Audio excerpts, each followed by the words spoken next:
Most of us know Tila Tequila as a Playboy model or the girlfriend of a football player. Or maybe we know her from her most recent infamous engagement to Casey Johnson, the heiress to the Johnson & Johnson fortune, who died in early 2010. Tila's not just a multi-layered character, she's actually not alone in that famous body. Tila Tequila suffers from dissociative identity disorder, or multiple personality disorder as it was once known, a mental illness in which a sufferer has at least two distinct identities. Experts attest that most patients have about 13 to 15 personalities, although there have been cases of people with up to 100 alter egos. About a year ago, Tila announced her condition on her MySpace page, and some of her erratic behavior since seems in line with her confession that she suffers from dissociative identity disorder. For Tila Tequila, one of those other identities is Jane, an outspoken woman who recently hijacked Tila's Twitter account. "I told you once, and I'm not going to tell you again, Tila is not here, this is Jane," Jane tweeted.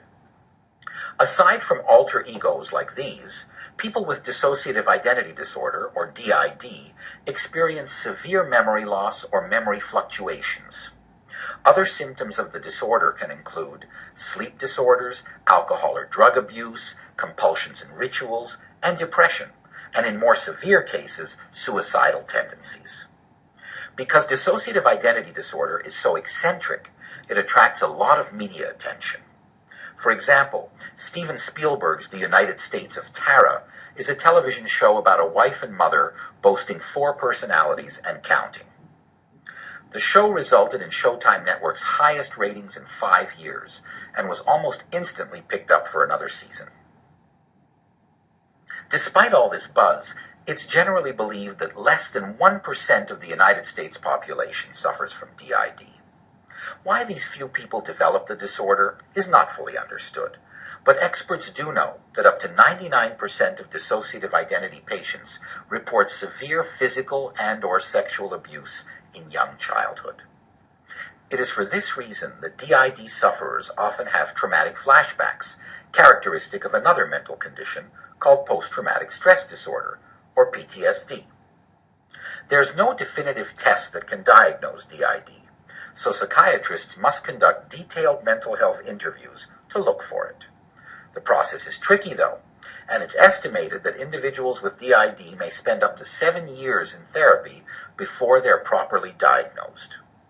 The primary treatment for dissociative identity disorder is ongoing psychotherapy, with a goal of combining all the personalities into one. This is what famous athlete Herschel Walker talks about in his recent book, Breaking Free. A silent sufferer of dissociative identity disorder, Walker channeled his identities into various sports. Walker was so successful at this that he was both a recipient of college football's Heisman Trophy and a participant in the 1992 United States Olympian bobsled division. Walker also outsprinted other Olympian runners, studied taekwondo, and schooled in ballet. A lot of people who have been under trauma go into an altered personality to cope with different things in their lives, Walter explained. Still, some individuals with DID are not content to rely on talk therapy. Hypnosis and electroconvulsive therapy are both alternative methods of attempting to control multiple identities. We have a long way to go before we fully understand DID and the conditions that surround it, but there are treatments that can help. So, if you believe that you or someone you love is suffering from the disorder, please seek immediate medical attention.